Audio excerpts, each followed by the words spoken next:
Богатейшее наследие Республики Абхазия потрясает многих представителей археологических экспедиций, особенно древние памятники. Благоприятный климат на протяжении веков способствует сохранности древних сооружений, но в последнее время наблюдается увеличение роста незаконного поиска и изъятия археологических предметов из мест залегания. Всему виной так называемые черные археологи. Именно их деятельность ведет к безвозвратной потере исторических источников. Этим вопросом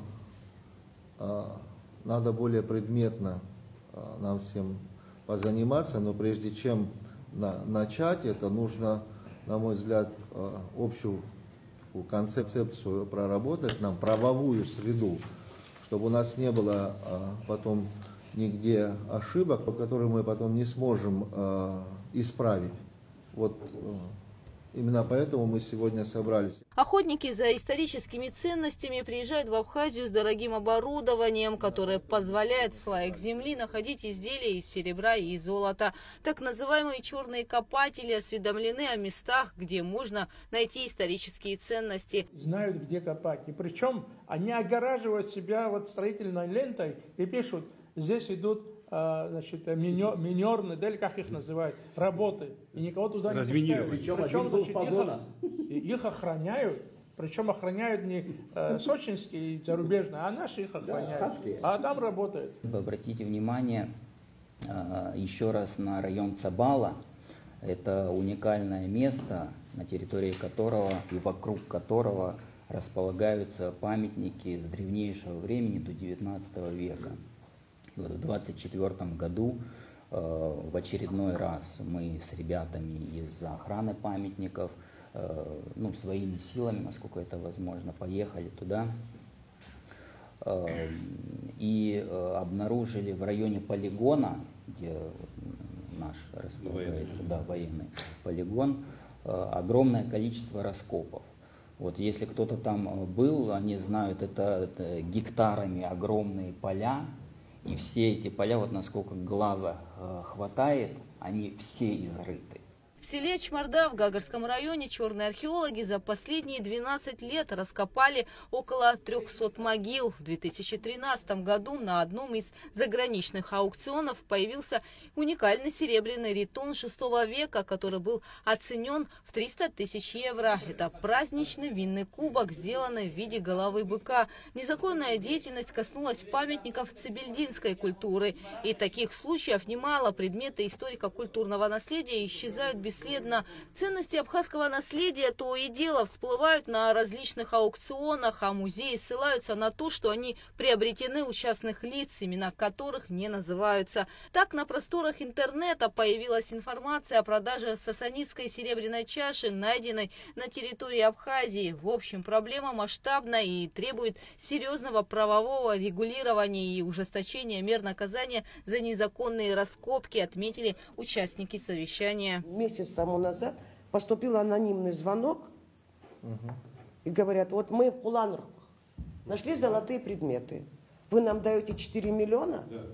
Да. Либо мы продадим. Я говорю, как вы продадите?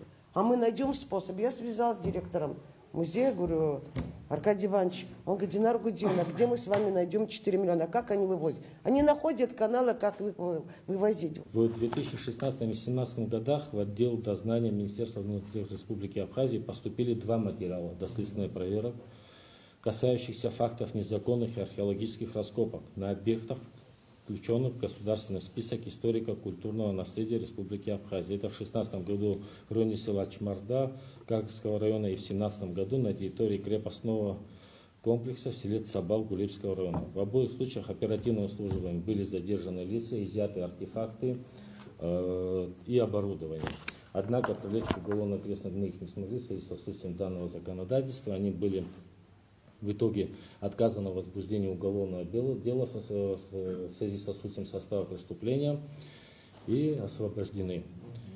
Иных материалов, подтверждающих или опровергающих изложенные факты, распоряжения органов дознания не поступало. В Уголовном кодексе Российской Федерации с 5, то есть ужесточение, то есть с 5 до 6 лет лишения свободы, с 500 тысяч до 7 миллионов рублей штраф. Это в том же законе в этом написано. Вот.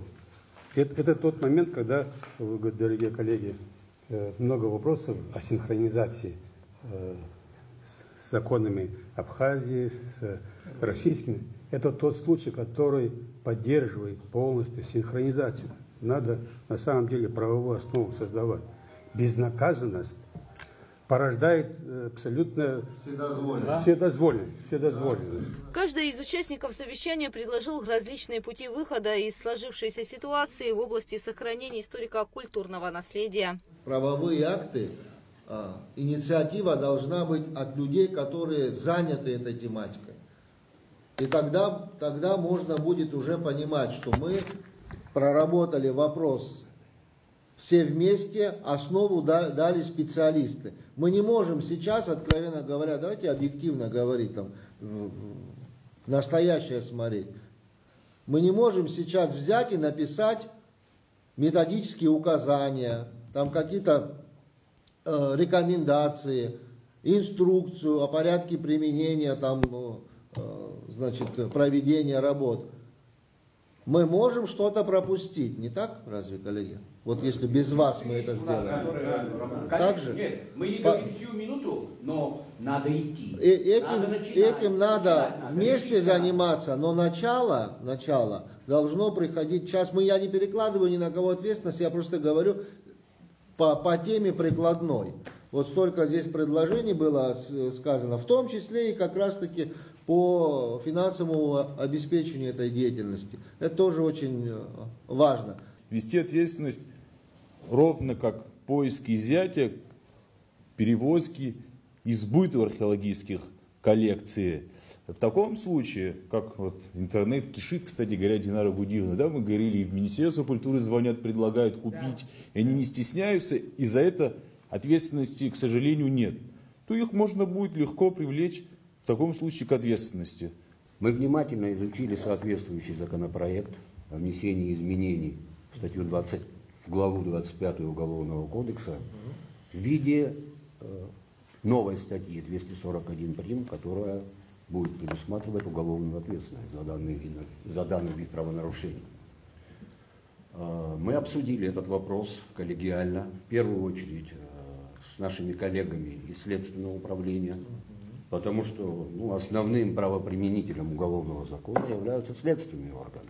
Ну и в дальнейшем, конечно, уже суд. Мы внимательно изучили. У нас нет претензий к этому законопроекту, нет никаких дополнений, так как и мотивировочная часть, и санкционное наказание, которое предусматривает, диспозиция самой статьи, которая разделяет наказание в виде 3 частей, все является с юридической точки зрения абсолютно правильным. По итогам встречи решено аппарату Кабмина согласовать в течение 3 рабочих дней с МВД и Академией наук Абхазии проект закона о внесении изменений в Уголовный кодекс Республики для дальнейшего представления президенту страны. В связи с отсутствием условий, а точнее помещений для хранения археологических предметов и правовой базы, регламентирующей изучение найденных археологических предметов, начальнику Госуправления историко-культурного наследия совместно с археологической комиссией Академии наук Абхазии внести предложение по вопросам сохранения ценных исторических объектов. Далее представить проект закона, предусматривающий ответственность в сфере охраны историко-культурного наследия. Гугу Савардани, Эльдар Дамиров, Абхазское телевидение.